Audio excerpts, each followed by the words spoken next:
புரட்டாசி மாதம் பற்றிய சிறப்பு தகவல்கள். புரட்டாசி மாதம் மிகவும் புண்ணியமானதும் மகத்துவம் வாய்ந்ததும் ஆகும். இந்த மாதத்தில் இறைவனின் திருவிழாக்கள் பல நடைபெறுகின்றன. திருப்பதியில் பிரம்மோற்சவம் மட்டுமன்றி பல பெருமாள் கோவில்களிலும் வருடாந்திர திருவிழாக்கள் நடக்கும்.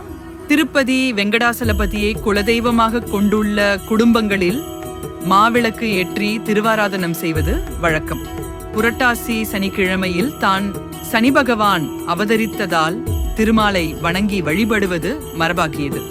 இந்த நாளில் பெருமாளை வணங்கினால் கஷ்டங்கள் நீங்கி வளமான வாழ்க்கை கிடைக்கும். பெருமாளின் அம்சமாக கருதப்படும் புதனுடைய வீடு கன்னி. சூரியன் அங்கே அமர்வது இந்த மாதத்தில் தான் என்பதால் பெருமாளுக்கான பஜனைகள் பிரம்மோற்சவங்கள் நடைபெறுகின்றன. புதனுக்கு நட்பு கிரகம் சனி பகவான் என்பதால் புரட்டாசி சனிக்கிழமைகள் விசேஷமாக கொண்டாடப்படுகின்றன. ஜாதக அமைப்பின்படி சனி புதன் திசை நடப்பவர்கள் நல்லெண்ணெய் தீபம் ஏற்றி வழிபட்டால் பாவங்கள் நீங்கி புண்ணியம் சேரும். அக்னி புராணத்தில் புரட்டாசி மாதத்தை யமனின் கோரை பற்களுள் ஒன்றாக கூறியுள்ளதால் துன்பங்கள் விலகவும் யமபயம் நீங்கவும் விஷ்ணுவை வணங்க வேண்டும்.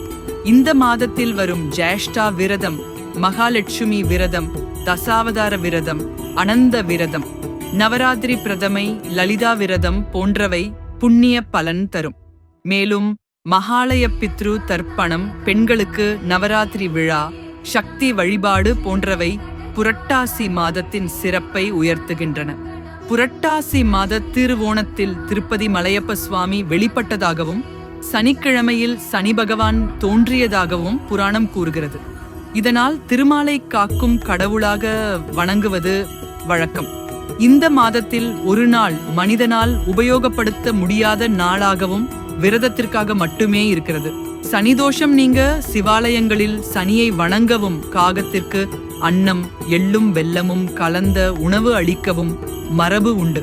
புரட்டாசி சனிக்கிழமைகளில் யாருக்கும் கடன் கொடுக்கவும் வாங்கவும் கூடாது.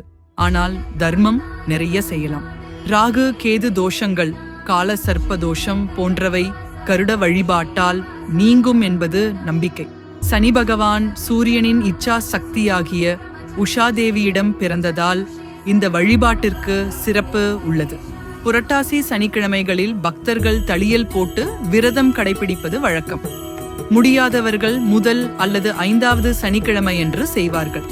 பெருமாள் பாயாச பிரியர் என்பதால் அன்றைய நாளில் பாயாசம் செய்வதும் சிறப்பானதாகும்.